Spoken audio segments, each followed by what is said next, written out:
Gulf खबरें में आप तमाम लोगों को वेलकम करती हैं।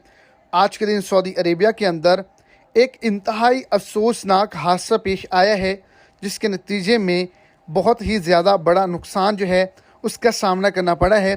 कितने लोग हलाक हुए हैं, कितने लोग ज़ख्मी हुए हैं और ये एक रोड एक्सीडेंट था, किस जगह पर पेश आया है और किस वजह से पेश आया है।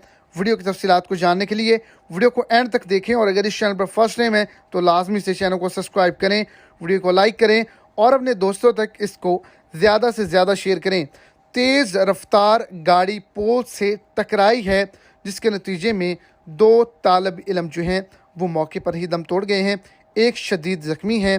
अल-जौफ टेक्नोलॉजी कॉलेज के ये तलबा थे और अल-जौफ रीजन के अंदर ही ये बड़ा हादसा पेश आया है।